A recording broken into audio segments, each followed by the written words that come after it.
Par ici, s'il vous plaît. Je n'ai rien dit.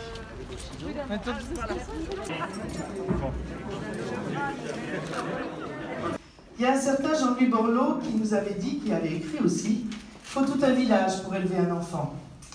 Eh ben, c'est un proverbe, oui, proverbe africain qu'on expérimente chaque jour. Ce qui marche, c'est de faire ensemble, c'est pas d'avancer chacun dans son couloir de nage. On évoque trop peu le bond en avant permis par ton plan de cohésion sociale de 2005.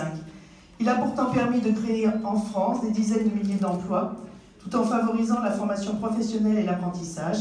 Alors, croyez-le, ici, à Chanteloup-les-Vignes, il y a au moins 10 374 habitants, et même peut-être plus, qui peuvent témoigner la rénovation urbaine, la politique de la ville, quand on y croit, ça marche. Mais depuis que tu as quitté le ministère de la Ville, mon cher Jean-Louis, force est de constater que personne n'a su vraiment réactiver un grand dessein pour les banlieues. Alors, je suis certainement injuste, c'est que si je disais que rien n'a été fait, les choses ont été faites, mais jamais la même ambition portée. On a 500 000 jeunes de France qui sont répartis dans 1500 points. Nos quartiers dits de banlieue, politique de la ville, les bassins en crise, les DOM, les territoires ruraux un peu isolés, c'est le même sujet, c'est le décrochage à la rue. Et donc on ne comprend pas que c'est le meilleur investissement de notre pays. C'est celui qui crée de la richesse, par ce bouillonnement, par cette capacité, cette intégration. Tant qu'on ne comprend pas ça, eh bien on est un pays qui croit juste qu'avec quelques élites qui font leurs études à New York, on va traiter le problème de notre pays. Ce n'est pas vrai. Voilà. Ne me suivent pas. Ne pensez pas que vous devez travailler main dans la main pour changer profondément les choses qu'il y a dans les quartiers. Ça ne suffit pas de faire de beaux bâtiments. Et derrière, il y a plein de problèmes de logement, plein de problèmes de bâtiments, plein de problèmes de transport. L'image des quartiers, n'en parlons pas. Qu'est-ce que vous pensez justement de ça? C'est une affaire qui concerne toute la nation.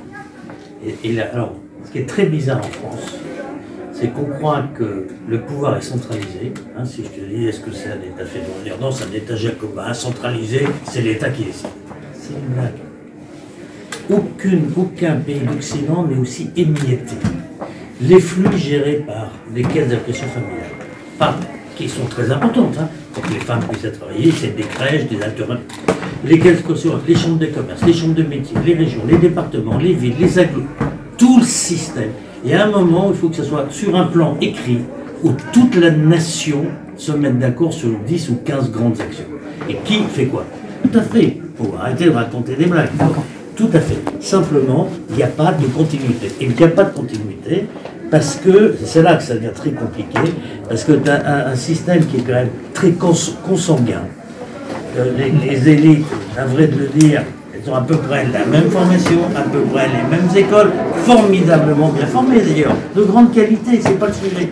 Mais il faut qu'il y ait un peu plus de consanguinité dans les visions d'État, dans les visions politiques.